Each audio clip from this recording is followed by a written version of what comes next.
सभी लोगों को नमस्कार। आज दिन है 19 जुलाई और दिन है आज तारीख है 19 जुलाई और दिन है सोमवार। तो आज हम जो बात कर रहे हैं वो बात कर रहे हैं एक नेशनल हेराल्ड प्रकरण। जो नेशनल हेराल्ड है जिसमें सोनिया गांधी और राहुल गांधी, सुमन दुबे, सैम पिट्रोडा, एक मोतीलाल वोरा का नाम हट गया है क्योंकि उनकी डेथ हो चुकी है। तो इन लोगों को ये लोग जिसमें ज़मानत पर छूटे हुए हैं और जिसमें प्रमुख भूमिका राहुल और सोनिया गांधी की है। तो सारा घोटाला ये था कि जो नेशनल हेराल्ड की बिल्डिंग है जो दिल्ली में स्थित है, नई दिल्ली में, ये भारतीय राष्ट्रीय कांग्रेस की संपत्ति है। यानी कि इसको कोई राष्ट्रीय अध्यक्ष नहीं बेच सकता। ये टोटल भारतीय राष्ट्रीय कांग्रेस की संपत्ति थी और इस संपत्ति को कैसे राहुल और सोनिया गांधी ने फ्रॉड करके कैसे इस संपत्ति को अपने नाम किया, उस बारे में ये बताया जा रहा है। तो इन्होंने क्या किया, जो नेशनल हेराल्ड केस है ये दिसंबर 2015 में इनकी 64 करोड़ की जो प्रॉपर्टी पंचकुला में उसको कोर्ट ने अटैच कर दिया है। तो इसका मतलब ये होता है कि ये वाकई बहुत बड़ा घोटाला था। तो डॉक्टर सुब्रमण्यम स्वामी जो है इसको कोर्ट में ले गए।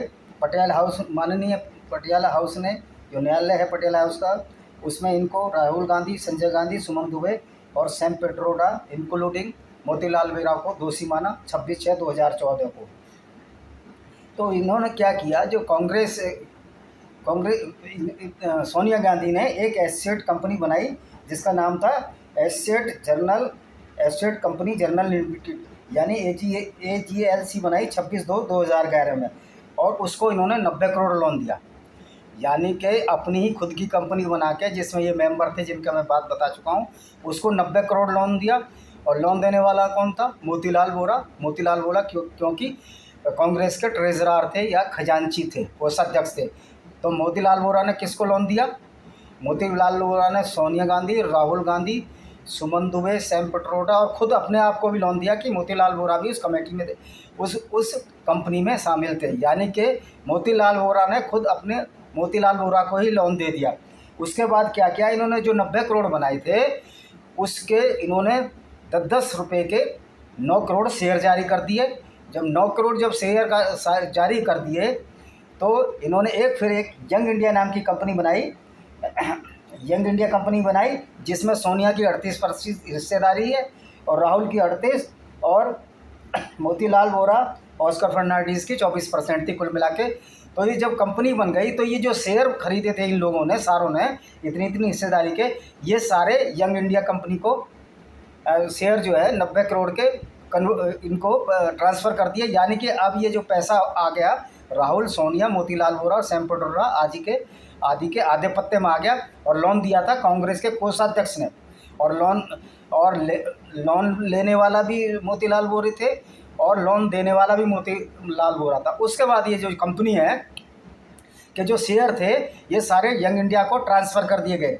जबकि नियमानुसार ऐसा है कि नेशनल हेराल्ड जो अखबार चलाता है, और अखबार चलाने वाली कंपनी किसी ऐसी कंपनी में नहीं ट्रांसफ़र कर सकता जो अखबार ना चलाती हो या इस बिज़नेस से जुड़ी ना हो। अब ये यंग इंडिया कंपनी का क्या बिज़नेस था ये अभी तक खुला नहीं है। इनका यही एक फ्रॉड बिजनेस था। तो ये जब 90 करोड़ के जो शेयर हैं यंग इंडिया कन्वर्ट कर दिए, तो मोतीलाल वोरा ने क्या किया, ये कांग्रेस ने कहो, सोनिया गांधी और राहुल गांधी ने, मोतीलाल वोरा ने मिलकर ये 90 करोड़ का लोन जो बिल्कुल माफ़ कर दिया। कौन सी कंपनी का? एसेट कंपनी जनरल लिमिटेड का। तो जब उनका कर्जा माफ़ हो गया तो वो जो सारे शेयर हैं इनको ट्रांसफ़र हो गए यंग इंडिया कंपनी में। तो ये 90 करोड़ के मालिक ये बन बैठे। और जब ये 90 करोड़ के मालिक बैठे तो इन्होंने उस बिल्डिंग को, जो कि नेशनल हेराल्ड की बिल्डिंग है, उसको इन्होंने ख़रीद लिया। और पैसा किसका? कांग्रेस लोगों का, जो चंदे से आता, जो इससे आता, पार्टी का पैसा। इन्होंने एक कंपनी बनाई, उसमें शेयर जारी किए और 90 करोड़ का लोन लिया और उन शेयरों को फिर अपने नाम यंग इंडिया ट्रांसफ़र कंपनी के नाम पर कर लिया। और उससे इन्होंने नेशनल हेराल्ड की बिल्डिंग को यूज करने लगे, उसको अपना स्वामित्व कर दिया इन लोगों ने, राहुल और सोनिया ने। और उसको जो है इन्होंने पासपोर्ट कार्यालय खोला जिसका कि MM कृष्णा ने उद्घाटन भी किया है। और इस तरह यंग इंडिया को लगभग 99% शेयर जो है यंग इंडिया के पास आ गए। मतलब 60 करोड़ का घोटाला सीधा जो कांग्रेस के फंड से निकाला गया, ये राहुल और सोनिया गांधी के परिवार में आ गया। फिर इन्होंने क्या किया, जो 7 मंजिला हेराल्ड हाउस है उसको किराए पर दे दिया और उससे बहुत सारा पैसा कमाया। और 2009 में इलेक्शन कमीशन में जो राहुल ने जो लोकसभा के चुनाव हुए थे उसमें इसकी जानकारी को छिपा गए कि हमने ऐसे मेरे पास इतने शेयर हैं और मेरी इतनी इनकम है, उस हलफनामे को छिपा गए। इसी आधार पर फिर डॉक्टर सुब्रमण्यम स्वामी ने एक केस दायर किया जो कि 420 का केस है। और नियमानुसार ये जो है कंपनी है, जो इन्होंने कंपनी बनाई थी एस्योर्ड जर्नल प्राइवेट लिमिटेड, इस कंपनी को कोई हैसियत नहीं थी कि ये यंग इंडिया कंपनी को, जो कि अखबार नहीं चलाती है, उसको ये शेयर जारी कर सकें। तो यहाँ ये कंपनी रूल का नुकसान वो विरोध कंपनी एक्ट का जो इन्होंने नियम के खिलाफ जाकर काम किया। और फिर बाद में क्या किया, राहुल ने जो है एसेट जीएसएल के जो शेयर हैं यंग इंडिया में कैसे ट्रांसफ़र हुए, एक तो सवाल ये उठता है क्योंकि उनकी एक तो कर्जा माफ़ नहीं कर सकते थे, दूसरा कांग्रेस पार्टी ने जो शेयर खरीदे खुद ही अपने लोगों ने खरीदे। तो इसका मतलब ये कि 90 करोड़ रुपया ये एक तरह से कांग्रेस का खा गए, जो कि कार्यकर्ताओं की मेहनत का पैसा था या फंडिंग से पैसा था। और उसके बाद इन्होंने क्या किया, जो कुछ शेयर है इन्होंने ट्रांसफ़र कर दिए, किसको कर दिए, इसको प्रियंका गांधी को ट्रांसफ़र कर दिए। ये कितने शेयर ट्रांसफ़र किए मैं बताता हूँ आपको। हाँ, प्रियंका गांधी को 2,62,411 शेयर जो ट्रांसफ़र कर दिए राहुल गांधी ने, क्योंकि इनके स्वामित्व में आ चुका था वो 90 करोड़ रुपया। और अभी भी 47,513 शेयर जो राहुल गांधी के नाम थे। तो जो सुब्रमण्यम स्वामी ने ये लगाया कि इन्होंने कांग्रेस पार्टी को, पहली बात तो जो पॉलिटिकल पार्टी है वो किसी को लोन नहीं दे सकती है, ये नियम विरुद्ध है, लेकिन इन्होंने ये रूल तोड़ा और जो 90 करोड़ रुपया दिया assured journal India private limited को, उस 90 करोड़ के इन्होंने शेयर जारी किए 10-10 रुपये के, और सारे शेयर इन्होंने ही मिलकर खरीद लिए।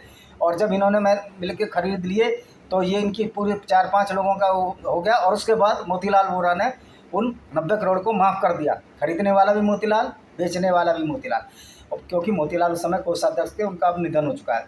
उसके बाद ये सारे के सारे शेयर जो है यंग इंडिया कंपनी को ट्रांसफ़र कर दिए गए, जिसमें 3-4 लोग हैं, राहुल, सोनिया और सुमन दुबे है।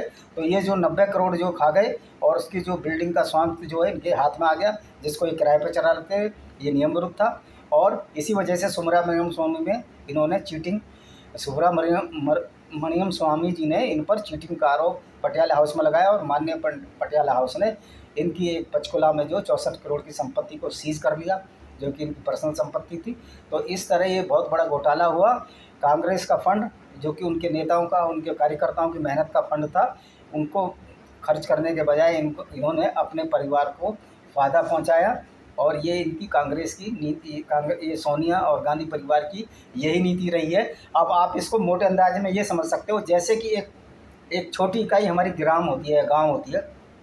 अगर गांव में एक बिल्डिंग है और वो सब लोगों के पैसे से बनी है, खून पसीने से बनी है, तो उसमें 4-5 लोग आ जाएं, सरपंच आ जाए या कोई भी हो, 4-5 जो प्रभावशाली लोग आए और उसके वो एक नई कंपनी बनाएं, नई कंपनी बना दें या एक नया ग्रुप बना दें, और ये सारा जो पंचायत भवन है सारा का सारा उसको ट्रांसफ़र कर दें, और फिर ये 10-15 की कंपनी बना के फिर उस जो पंचायत भवन को फिर 2-3 आदमियों में ट्रांसफ़र कर दें, जैसे कि सोनिया गांधी को सरपंच और सचिव मिलकर ट्रांसफ़र कर दें। ये इसी तरह का घोटाला था। जो संपत्ति थी वो गांव की थी और उसको जो पहले तो इन्होंने एक नई कंपनी बनाकर उसमें ट्रांसफ़र कर दिया और फिर 2-3 लोगों ने उसमें दोबारा इनको ट्रांसफ़र कर दिया। जैसे इसी तरह का ये काम है, जैसे पंचायत का बने हुए भवन को पहले तो आप 10-15 लोगों में, प्रभावशाली गांव के लोगों में बांट दें और फिर 2-3 अपने नाम करा लें। तो यही घोटाला इन्होंने किया। और तो अभी ये किस मुँह से नरेंद्र मोदी जी की बुराई करते हैं, ये खुद बेईमान है और ये बोलते हैं कि नरेंद्र मोदी हत्यारा है। अरे आप ये तो जाइए कि पहले गोधरा में ट्रेन किन्होंने जलाई, और हत्या की बात किस में लिखी है, ये सीधी कुरान में लिखी हुई है। आप कुरान क्यों नहीं पढ़ लेते? आप सिर्फ मोदी को और आरएसएस की आइडियोलॉजी को दोष देते रहते हैं। अभी इमरान खान ने भी कहा कि आरएसएस की आइडियोलॉजी है। शायद इमरान खान अगर पक्का मुसलमान है तो उसने कुरान तो पढ़ी होगी, जिसमें सैकड़ों आयतें हैं कि नरक में भेज दो, मार दो, काट दो, कत्ल कर दो, वाजिब कत्ल है, इनकी स्त्रियों के साथ बलात्कार करने की छूट है, और ये सब भी किया गया। जब इस्लाम का उदय हो रहा था, मोहम्मद साहब उसके फॉलोवरों ने यहूदी कबीलों के साथ यही किया और बनु करेजा कबीले के साथ तो बहुत ही बुरा बर्ताव किया। तो ये जो कांग्रेस है, ये एंटी हिंदू पार्टी तो है ही, ये एंटी नेशनल पार्टी भी है। और सोनिया गांधी ने और राहुल गांधी ने एक कॉन्ट्रैक्ट पर साइन किए, मतलब कांग्रेस का कॉन्ट्रैक्ट वहाँ की कम्युनिस्ट पार्टी के साथ, और उसके बदले इन्होंने पैसा लिया। और तो ये कभी होता है कि कम्युनिस्ट पार्टी जो चाइना की है वो तो रूलिंग पार्टी है, वहाँ रूल का मतलब ही कम्युनिस्ट पार्टी होता है, लेकिन यहाँ ऐसा नहीं है। यहाँ जो है जो पार्टी सत्ता में जीत कर आती है उसी को ये वो ही रूलिंग पार्टी होती है। और यहाँ किसी एक पार्टी की बपौती नहीं है। जैसी कम्युनिस्ट पार्टी है, जिनपिंग है, वो जब तक जिंदे हैं जब तक राष्ट्रपति बने रहेंगे। इसी तरह बोरिस पुतिन भी राष्ट्रपति बनेंगे, येल्सिन पुतिन भी राष्ट्रपति बने रहेंगे। लेकिन यहाँ कांग्रेस पार्टी कम्युनिस्ट पार्टी से, जो कि सत्ता में है, हमेशा रहेगी चीन में, उससे समझौता कर रही है। ये सोच रहे थे कि कांग्रेस कभी जाने वाली नहीं है, वो तो भला हो भारत की जनता का, भारत के लोगों का, और जिन्होंने इस देशद्रोही पार्टी को हरा दिया। तो ये मैंने वस्तुस्थिति आपको बताई है कि किस तरह इन्होंने 90 करोड़ रुपए का चूना कांग्रेस पार्टी को लगाया और अपने स्वामित्व में नेशनल हेराल्ड बिल्डिंग को ले लिया और उसको किराए पर उठा दिया। और इसी में राहुल, सोनिया, सैम पिट्रोडा और सुमन दुबे वगैरह जमानत पर चल रहे हैं। और जो शांति भूषण हैं वो इसको लेके सकते हैं कि ये क्या हो गया, ये गलत तरीके से हुआ है। इन्हीं शब्दों के साथ मैं अपने वीडियो को विराम देता हूँ। ये बहुत सच्ची और सही जानकारी है। आशा करते हैं कि आप लोग इस जानकारी से कुछ सबक लेंगे और मेरे चैनल को सब्सक्राइब करें, इसको बेल आइकन दबा दें और इसको शेयर भी करें, जिससे कि ज़्यादा से ज़्यादा इनका घोटाला पूरी दुनिया में और पूरे पब्लिक में जा सके। इसको फेसबुक पे भी शेयर कर सकते हैं। और इन्हीं शब्दों के साथ मैं अपने इस वीडियो को विराम देता हूँ। वंदे मातरम, जय हिंद।